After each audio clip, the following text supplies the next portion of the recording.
Is the Washington pass defense in trouble on Saturday? Hello, everybody. I'm Tony Gerdeman from BuckeyeHuddle.com, wanting to talk about a thought that keeps going through my head as I've watched now two full Washington games this season. Did not bother with the UC Davis game, but watched the win over Colorado State, the win over Washington State, and the Apple Cup. And it was not the most impressive performance from the Washington secondary this past weekend.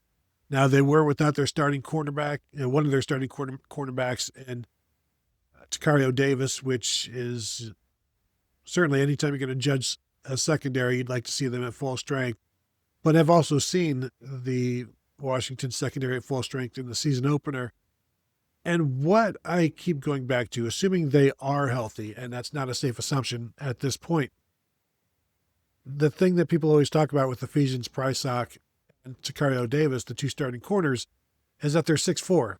They look like creative players, basically.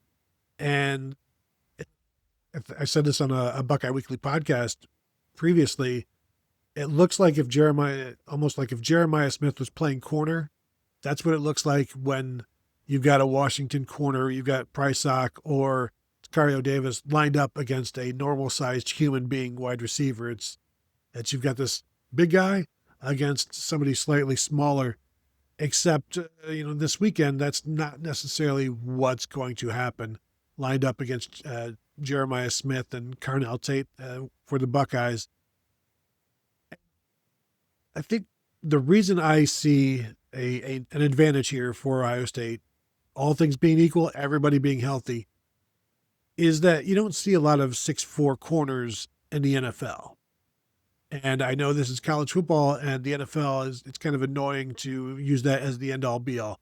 Like DeMond Williams, Washington quarterback, I don't know that he's an NFL prospect at quarterback. He's a dynamic athlete. He's 5'11". Matt Patricia has compared him to Kyler Murray, who was the number 1 overall draft pick. So maybe he does. But you can be dangerous and you can be an excellent college football player without being an NFL player. However, if you are going against NFL wide receivers, it would behoove you if you've got NFL cornerbacks. And while both of these players are going to be in the NFL, there's a reason you don't see many 6'4" corners in the NFL. It's because they generally get moved to safety, or earlier in their lives, they were moved to linebacker or receiver, or something of that nature. So I do wonder how well Prysock and Davis can handle and match up against Jeremiah Smith and Carnell Tate. And we don't really need to go too far down the line because Brian Hartline said last week that he wants to rotate more and he'll work on that. I don't know if he's going to work on it during a road game in a hostile environment when you need your communication and your execution at its peak. And you can trust these two guys on the outside to get it done. So I think you're going to see those guys mostly. And again, they've done well this season. Washington is a man-to-man defense, and you're talking about two wide receivers that excel against man-to-man defense. Ohio State will prepare for some zone and some bracketing and whatever that, Washington may throw out there, but they want to play man. Ohio State would be okay with that and probably do well with it, all things being equal. The thing is, all things may not be equal if Tacario Davis can't go. And he did not play in the Apple Cup against Washington State. Nickelback Leroy Bryant played quite a bit outside, played some inside. He gave up 4, 5 significant gains through the air, was eventually benched. And you had a redshirt freshman safety in there. You had a true freshman corner in there as replacements. And so those are the guys that will be on the field, or at least vying for action, if Tacario Davis can't go. And so that's a treacherous situation for the Washington secondary. And so you've got Leroy Bryant, as I said, he's the nickelback. He's He struggled. He's going to be battling with Rashawn Clark, who is a redshirt freshman safety corner, and true freshman Dylan Robinson corner. They'll see how things go with those three battling. And then basically Jed Fish said on Monday, even if Tacario Davis can't practice, but he's ready to go on Saturday, they're going to put him in the game. That's also not an ideal situation, but he's a veteran. He's been around for a long time. You know, veterans can bounce back quicker or, be ready to go quicker than somebody that's young that needs the time. He doesn't need the time. He's got plenty of snaps under his belt. But also, just those two receivers, Jeremiah Smith, Carnell Tate, have not been contained very well. Texas did what they did. They focused on stopping Jeremiah Smith, and they held him. They held him out of the end zone, I guess, is the best you could say. Washington, it's not just the outside receivers that have given Washington some fits.